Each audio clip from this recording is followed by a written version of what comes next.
Hello, and welcome to another reading vlog, or though in this case, I might as well call it another writing vlog because I'm actually doing both. Now, it has been a long time since October, I think, when I first started this channel and it was AuthorTube, that I had any content that related to writing. I kept writing, I just didn't film any of it. But I'm going to be doing reading and writing in this vlog because I am preparing for Camp NaNo. In case you haven't heard of it, Camp NaNo is just the month of July where you focus on writing a novel, but you don't have to write a full novel. It's not like NaNoWriMo. You're just focusing on whatever goal that you have. Now, my goal is only to write 15,000 words, which is a very small goal, because I didn't want to be too hard on myself. I kind of got burnt out with writing. And anyways, what you see here behind me is actually my first attempt at storyboarding. And I've never done it before. I know it's kind of mediocre, and I'll show you a close-up in a minute, but I'm working on a project that I'm just calling Project Decisions because it's about this girl who is 24 and has to make some difficult decisions. It's a literary fiction novel that is vaguely inspired by Beauty and the Beast and Peter Pan, but it's totally a contemporary. So I know that sounds weird, but hopefully upon reading it, it will make sense. I would say that my main character is very much a Belle type of girl, and our main guy character is very much a lost boy from Peter Pan. That's the new writing adventure, but I am also reading things. So one of my most anticipated reads since back in December when I heard about it was Actress by Anne Enright. It kind of reminds me of The Seven Husbands of Evelyn Hugo. It's basically the story of this famous Irish actress's daughter who is telling the story of her mom and also the effect that having such a famous mother had on her. That's all I know about it so far. I'm listening to the audiobook on Scribd and I really like it. And then I need to pick up a physical read soon. I'm also finishing up You Should See Me in a Crown. And I'm thinking after that, I will either pick up the next Frederick Bachman book I have, which is Tell Your Grandmother I Said I'm Sorry, I think. Or My Grandmother Asked Me to Tell You She's Sorry, or something crazy, some crazy title like that. And then we'll see where I go from there. I'm happy to have you along for this reading adventure. And yeah, let's hop to it.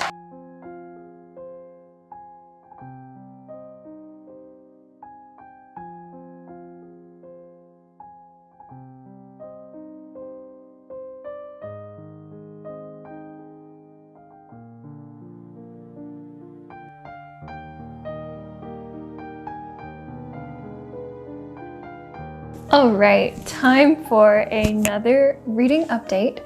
So I am reading You Should See Me in a Crown, and I will say I am flying through it because I am listening to it on audiobook at 2 times speed while reading along, and it's so good. I don't know if I mentioned, but basically this is just the story of our main character, Liz Leidy, who wants to get into her dream college. It's the college that her mom went to, but she finds out that she's not going to be getting the scholarship that she thought she was going to get. So to make up that money, she decides to run for prom queen. And while there, she meets new girl Mac, who is also running for prom queen. Now, the reason they're both running is because for prom queen, you win a scholarship, and that money will help Liz get what she needs to get into the college that's her dream.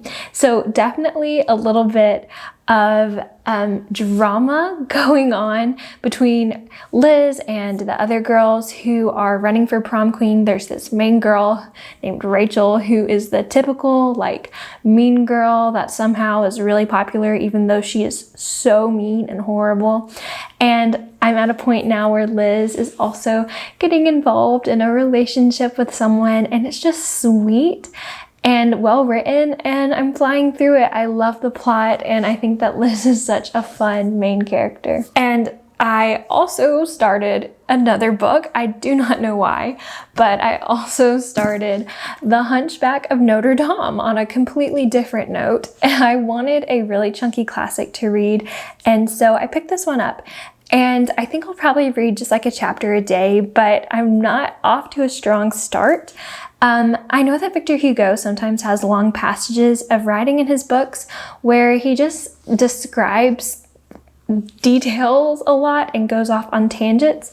And this book, right at the beginning, starts off with this long exposition on French palaces and how architecture has changed in France over the years. And I appreciate that, but it's not very entertaining. Now, the parts where there's dialogue and action has been entertaining, but just in chapter 1, I didn't see a lot of that. So I'm hoping that some story actually starts to develop, because right now I'm not sure. If you don't know about the story of The Hunchback of Notre Dame, from what I can tell, it's kind of similar to what you may have seen in the Disney movie, meaning the fact that we have our hunchback named Quasimodo who lives in the Notre Dame Cathedral, and he is kind of lonely, kind of isolated and mistreated until he meets the gypsy Esmeralda and what happens there.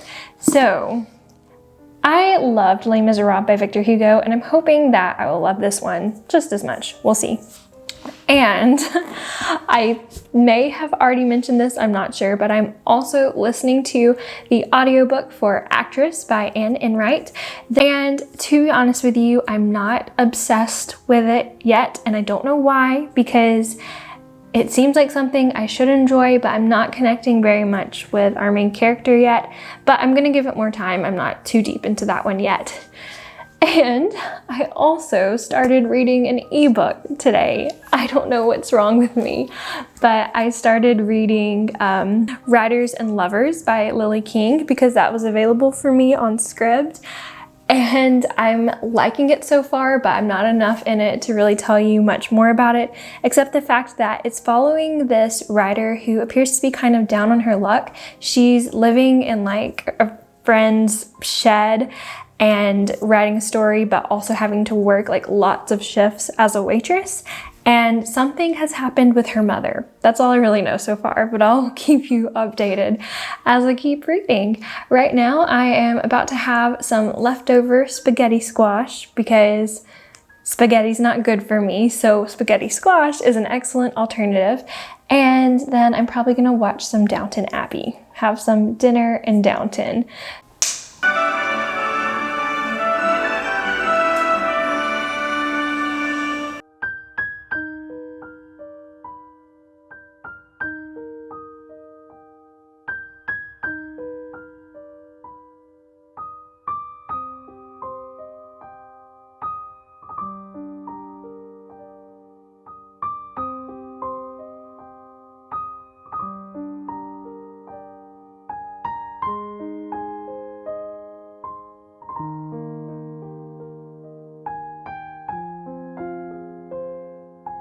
So I was about to start filming a video, and I looked out my window outside and there was a cat on my upstairs balcony.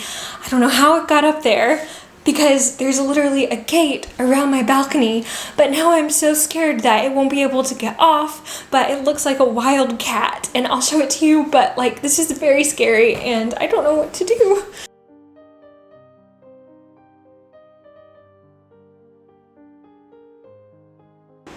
It's okay.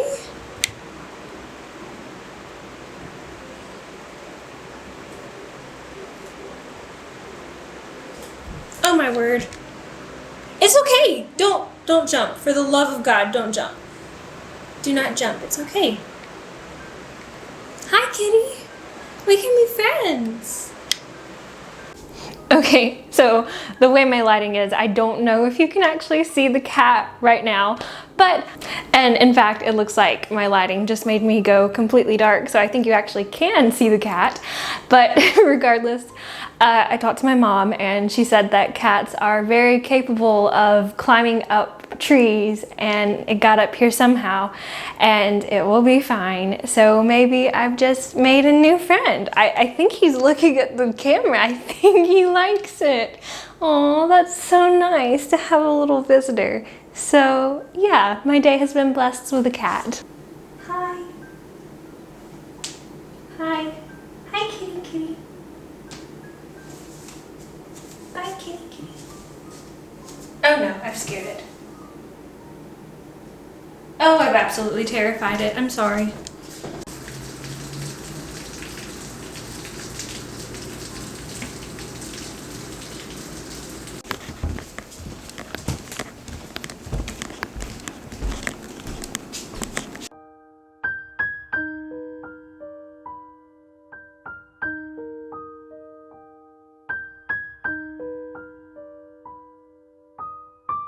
Good morning. Just a quick update, but I've just spent the last hour writing a synopsis for my project decisions for Camp NaNo, and I don't even know if I'm halfway done. But if you don't normally write a synopsis, I really recommend it, because like right now I'm just a page and a half of everything that's going to happen in my story, like in order. And it kind of revealed new plot points to me that should happen, which I'm really excited about. So yeah, if that's not something that you do, maybe think about it, because it's been good, at least for me. Like, I have way more idea of what direction this is gonna go in now.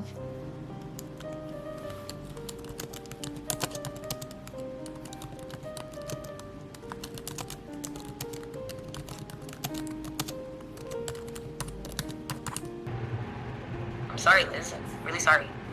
I saw it. I'm sorry too. I'm sorry you're sick. Hello! So I just wanted to pop in for a moment and cheer about the fact that I did indeed finish You Should See Me in a Crown by Leah Johnson. And oh my gosh, you guys, whenever I tell you that this is about as perfect as I think a YA contemporary can get, I'm not lying. This was so good. I gave it 4.5 out of 5 stars, and I just love it. So I think I already told you what it was about, right? Like, it follows this girl named Liz Leidy, who is trying to run for prom queen to get a scholarship to go to the college she wants to. But it's so cute and fluffy and adorable. Our main character, Liz, is so insecure. She struggled a lot with anxiety. She's had some things happen in the past that have just made her feel like she never found her place. And in this book, she finds her place. And I loved experiencing that. And I loved the, like, lots of things, but one thing in particular, there's like the traditional stereotypical mean girl in this story, the one who's really popular for some unknown reason. And I won't tell you what happens, but I will say I was very satisfied with what happens to that mean girl. But also she had these like sidekicks who ended up having a lot of like nuance to them. Normally in these kind of teen dramas, when there's like the sidekick to the mean girl, they're just stereotypical as well, but these girls actually had substance to them, which I appreciated. And then the romance between and Liz was so perfect, and overall I just loved it so much. My only complaint is that the main character Liz let out a breath she didn't know she was holding near the end. I'm guessing it was a joke. I don't know why that happened, but so much love for this book. And I think I'm going to DNF the audiobook I was listening to, The Actress. I'm not connecting with it very much, and I think I just started it at the bad time. So it's a case of, it's not you, book, it's me. But I think I'm going to DNF it. I'm going to find a new audiobook, and then I'm going to keep reading Writers and Lovers, the ebook by Lily King, and I have not picked up Hunchback of Notre Dame, but we'll probably do that soon as well. So that's my update for now. Hi, so you are actually sitting on my copy of You Should See Me in a Crown right now, but is this a vlog without a mini book haul? No, it is not. So I just went to Barnes & Noble, Yeah. And I got 2 new books. So I got the sequel to Beartown by Frederick Bachman, which is Us Against You. So it takes place in Beartown again. And it's not telling us much about what happens except for the fact that a lot of the team members from the Beartown team have now gone to this place called Het, which is a nearby town. And it's gonna follow what happens with the team that's left over in Beartown after they've lost their best players. Hopefully there's like a rival match between Het and Beartown, the underdogs reign victorious because I love a good underdog.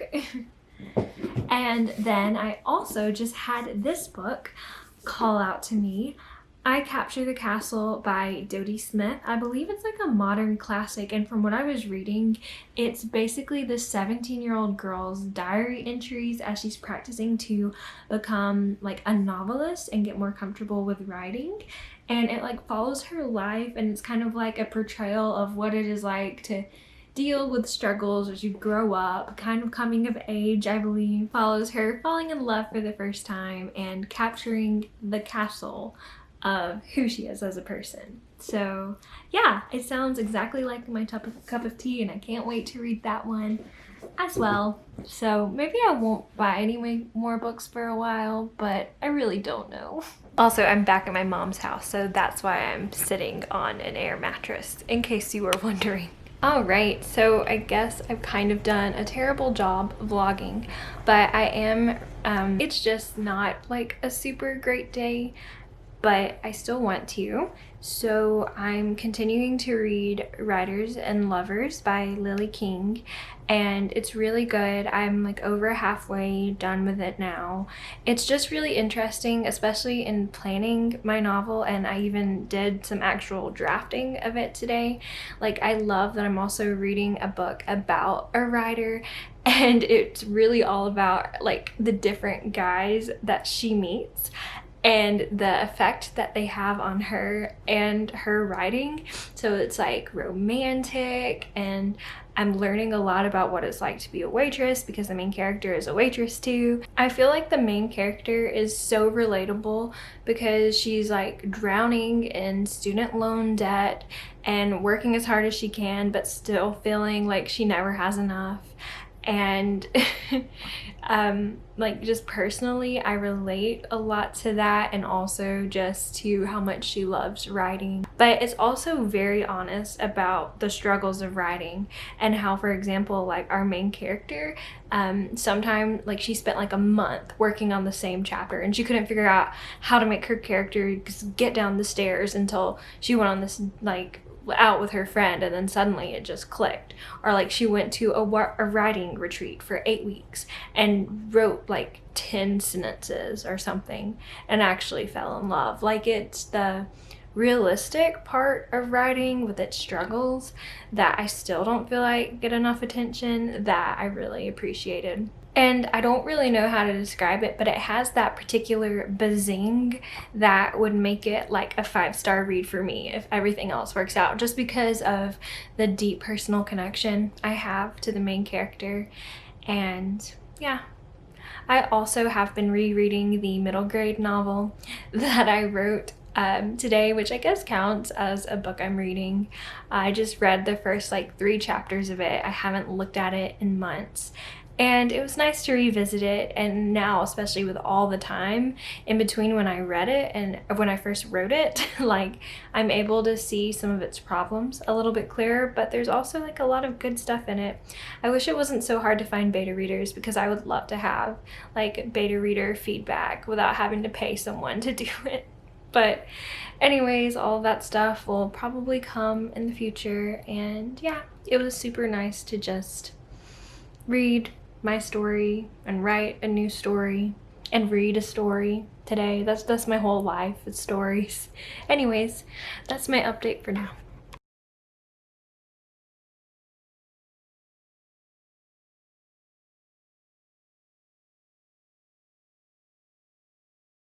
So I have a small book haul because what is a vlog without them? And I obviously have no chill. Have I done one in this vlog yet? I don't know, but really quickly, I got The Last Romantics by Tara Conkin. What I know about this book is it's a literary fiction novel where basically a poet is asked like what inspired her famous poem, The Love Poem. And to explain it, we have this story. It follows a family, something that happens to them, they move away, and then returning back to the place they moved away from years later. And yeah, it sounds amazing and beautiful and exactly what I've been in the mood for lately, which is just literary fiction. And then I got a book that, like, how have I not read this yet? I got The Joy Luck Club by Amy Tan. I don't even need to give you information about this, do I? I will anyways, though. It takes place in 1949 and follows these Chinese women who have recently immigrated to San Francisco. I believe it's all about their friendship and how they've been united together, and they call themselves the Joy Luck Club. So I'm looking forward to reading it. And my last thing that I got is really cool, but my friend Leanne, I sent her a reading journal for her birthday. And then she was talking about how I was helping her kind of think deeper about books, and I was like, think deeper about books? What is this? I need that in my life. So I got this book journal, and it's really cool. Besides having like lists at the end of like what you might like to read, or like classic list to like check off and see if you've read these books. It also has 100 pages where you just like think about the book that you've read and put it in here, and then like a table of contents in the beginning. So I'm looking forward to that, specifically like rating. It has places to rate like the quality of the writing, the strength of the characters, and the plot as well, which I think is really interesting, as well as main characters, my own review, what type of genre it was. Like, it'll just really help me think more critically about what I'm reading. So there's my small book haul. You'll see these in a big book haul at some point in the future. I think I'm gonna do another one once I have like 30 new books. But that's it for now. Bye! Alright, so I'm just popping in to say that I finished Writers and Lovers yesterday evening, but I wasn't like, well, actually I finished it right before we did the Top Shelf live show, and then it just got busy and I had to go back home to see my mom, so it was amazing. Guys, I feel like Writers and Lovers is like my soul, and the fact that it's like a combination of melancholy and struggle, but also like this creative power that fuels your life. So Writers and Lovers, where do I even begin? I gave it 5 stars. I thought that, you know, it's a character-based novel, and I thought all the characters were exceptional, especially our main character, who was just very real. So Camilla is like so down on her luck, and it's so refreshing to read about all of the issues that she's in with like struggling with poverty and to make ends meet, and also trying to live a creative life, but being forced to be a waitress and live in a potting shed. Like, to me, that was just so beautiful, and it made her success even better. And I love that Camilla made this choice when it came to love. I won't tell you who she ends up with, because wow, spoilers. But Camilla ends up with someone, and she makes like the choice based on like listening to her heart over like reason, I guess, which is something that I've been thinking about a lot lately, like the merit in that. And I used to be so against like this idea of listening to your heart, but I guess as I'm getting older, I start to see that there is honestly this unexplainable truth in listening to your heart. So I love that Camilla made that decision, and then just getting the writing perspective. It's so perfect for Camp NaNo to have read it, like, because Camp NaNo at this point begins in like 2 days. And so I've got this writer's experience, and reading about writers always helps me feel more inspired. And yeah, overall, Writers and Lovers was the most perfect literary fiction novel that I could have asked for. I loved it in every way. and would definitely recommend it to anyone who enjoys character-based novels about writers that are also literary, and focus a lot on what it means to be a writer and also listening to your heart. And yeah, overall, beautiful book. I just had a cupcake and it was phenomenal. And I guess, oh, so in this vlog, I think I finished You Should See Me in a Crown and also Writers and Lovers, and we are probably going to be wrapping up this vlog here. I believe I gave You Should See Me in a Crown like 4.5 stars. I thought it was a really exceptional YA contemporary. And then Writers and Lovers, 5 stars. It's just my soul. To give you a preview of the next reading vlog, I am going to be reading a nonfiction ebook, which is going to be Maybe You Should Speak to Someone, Maybe You Should See Someone, which is about a therapist and her clients and then her relationship with her own therapist, and kind of just like a look into the struggles that humans face. As someone who has just started going to therapy, I think it'll be really helpful to see how other people deal with it and do it and all of that. Make me feel a little bit less alone. And then I am also going to be starting Sourdough by Robin Sloan, and then reading Physically Normal People by Sally Rooney. So you'll get to hear some more about that next week, but for now we're gonna end this vlog here. So if you like this video, be sure that you hit the like button. In the comments below, let me know what you've been reading, what you've been liking, or if you've read any of these books, let me know your thoughts on them. And if you haven't subscribed yet, be sure that you hit the subscribe button. I post new videos every Wednesday and Saturday. All right, book flowers, that's going to be it for now. Thanks for stopping by. Bye.